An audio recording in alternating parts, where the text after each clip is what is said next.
Pemirsa, jaringan prostitusi online di bawah umur digerebek di salah satu hotel kawasan Sunter, Tanjung Priok, Jakarta Utara. 4 PSK dan muncikari diamankan untuk menjalani pemeriksaan di Mapolsek Tanjung Priok.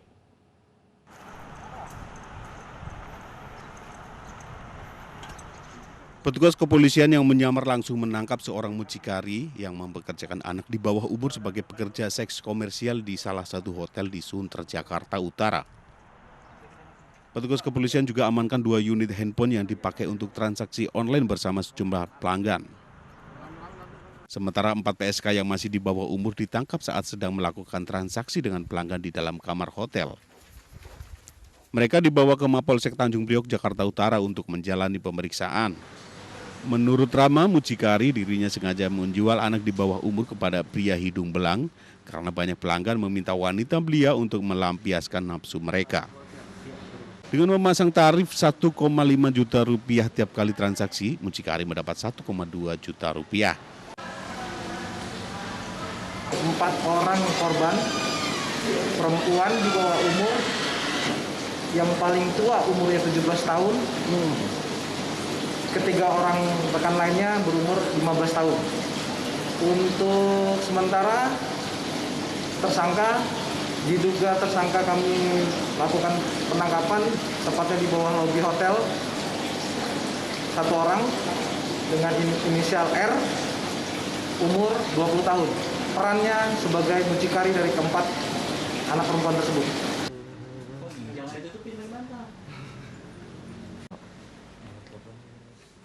Menurut Paksi Eka Saputra, Kanit Reskrim Polsek Tanjung Priok, mucikari menjual wanita di bawah umur kepada pria hidung belang melalui media sosial. Dari Jakarta, Sofyan Firdaus, iNews melaporkan. Sementara itu, lacurkan anak di bawah umur, mahasiswa Surabaya diringkus di Treskrimsus Polda Jatim. Pelaku kini meringkuk di tahanan Polda Jatim dan terancam hukuman penjara 6 tahun penjara.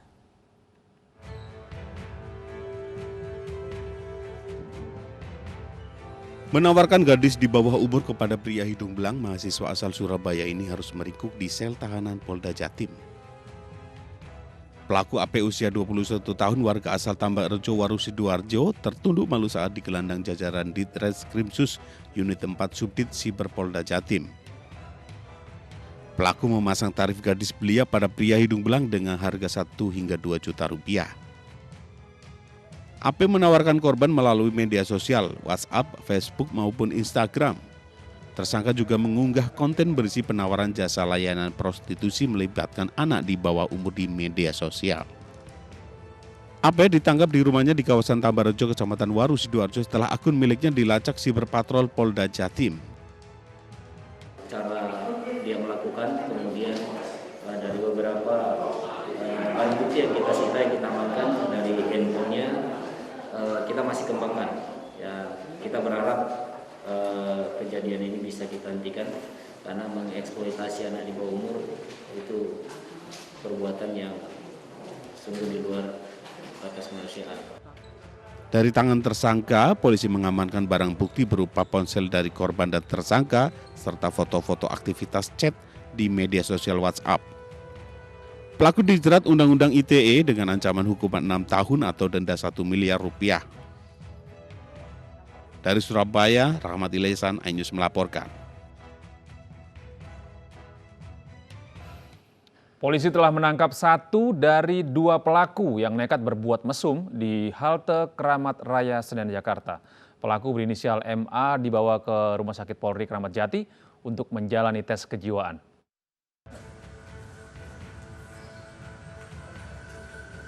Setelah menjalani pemeriksaan intensif selama 1 kali 24 jam, MA, wanita yang berbuat mesum di halte Keramat Senen, Jakarta, Selasa siang dibawa penyidik Rumah Sakit Polri Kramat Jati, Jakarta Timur.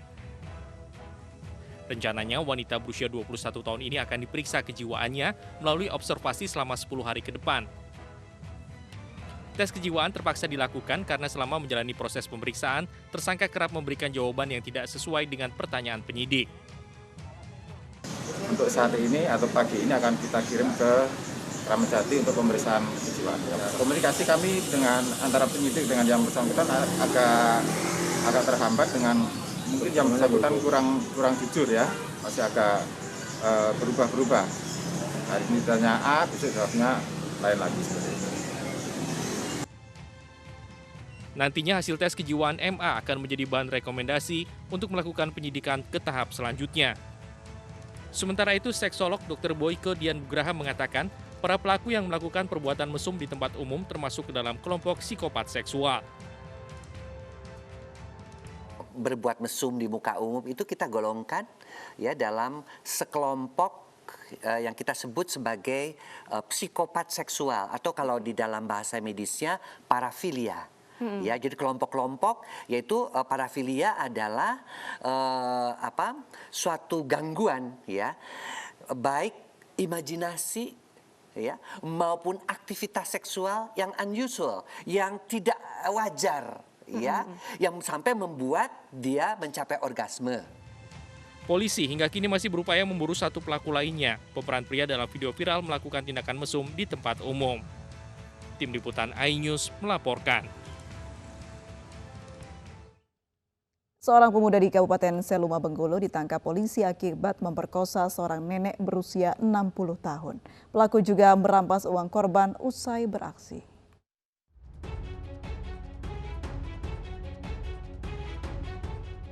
WD pemuda 42 tahun ini ditangkap aparat Polres Seluma, Bengkulu setelah dilaporkan memperkosa seorang nenek yang tinggal sendirian di Pondok Kebun di Desa Penago Baru, Kabupaten Seluma, Bengkulu. Di hadapan polisi, WD mengaku sudah memperkosa korban yang berusia 60 tahun hingga 6 kali. Dan aksinya ini dilakukan setiap malam Jumat di Pondok Kebun milik korban. Ironisnya, tiap habis memperkosa korban, pelaku juga selalu merampas uang milik korban. Perbuatan bejat ini terbongkar setelah korban bercerita pada anaknya yang kemudian memergoki pelaku. Dan setelah sempat bersembunyi, pelaku akhirnya ditangkap polisi di rumah kerabatnya. Akan dulu apa di malam? Dini hari diamankan ya? Sudah kita tangkap atau? Sudah kita. Pelaku kini diperiksa intensif untuk mengetahui motifnya memperkosa korban tiap malam Jumat termasuk dugaan adanya korban lain. Dari Bengkulu, Endro Irawan, iNews melaporkan. Video seorang perempuan berusaha menghadang mobil yang dikendarai suaminya viral di media sosial. Pengendara mobil tersebut diduga anggota DPRD Sulawesi Utara yang dipergoki istrinya karena berselingkuh.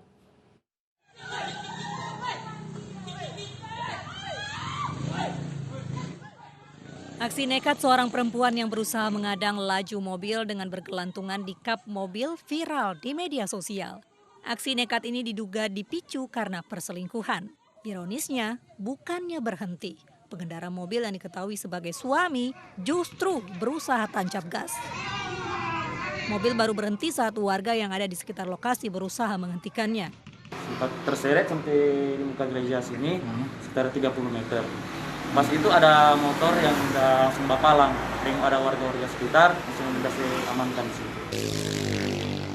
Sementara itu polisi sudah menyelidiki dengan mengumpulkan keterangan dari berbagai pihak.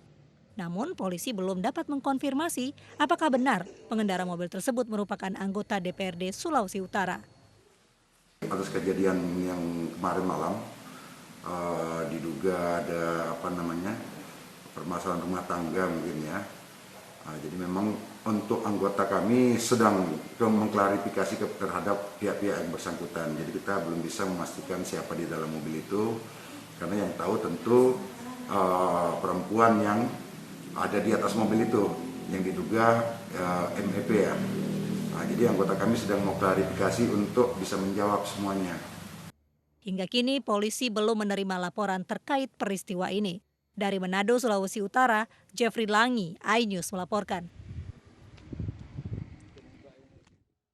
Seorang ayah di Mataram, Nusa Tenggara Barat tega menganiaya anak kandungnya yang masih berusia 7 tahun. Video penganiayaan yang direkam pelaku viral di media sosial.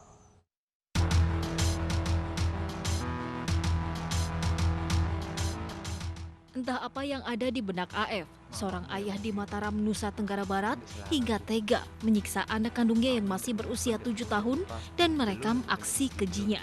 Rekaman video itu lantas viral di media sosial.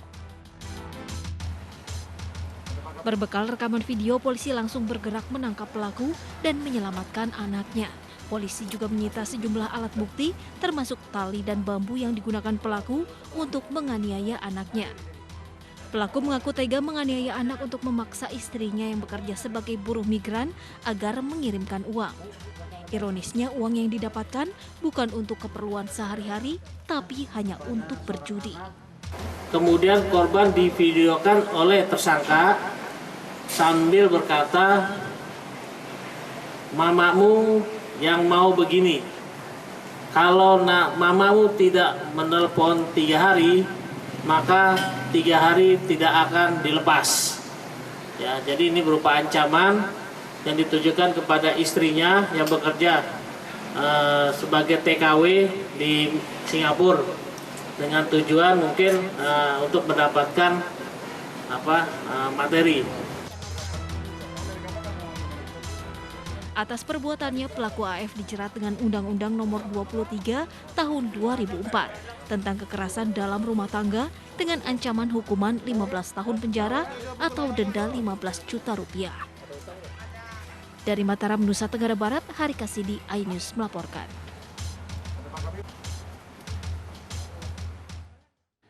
Karena sayang, seorang guru privat di Bandung, Jawa Barat nekat menculik muridnya sendiri. Pelaku dilaporkan orang tua korban dan berhasil ditangkap polisi di salah satu rumah kos di Medan, Sumatera Utara.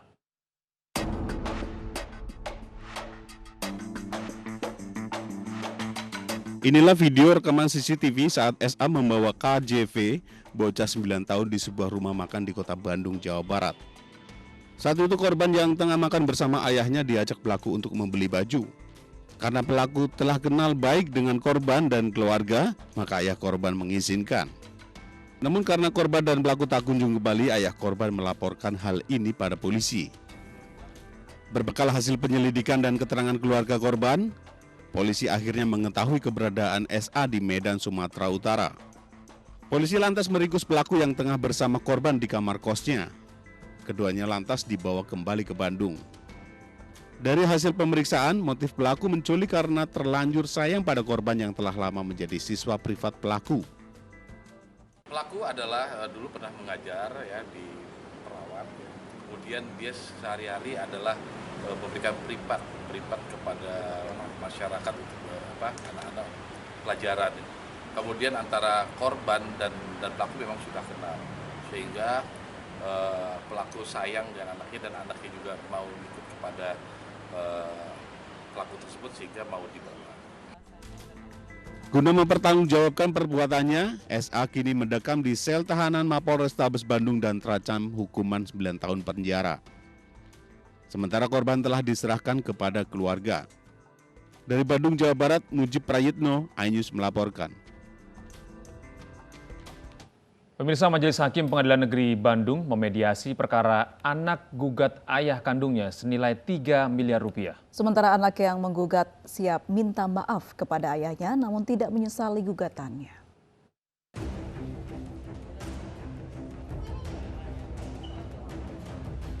Majelis Hakim Pengadilan Negeri Bandung, Jawa Barat memberikan waktu mediasi selama 30 hari dalam perkara anak gugat ayah kandungnya senilai 3 miliar rupiah. Kedua pihak siap berdamai dengan mediasi melalui hakim mediator dari Pengadilan Negeri Bandung, yaitu Hakim Heri Heriawan.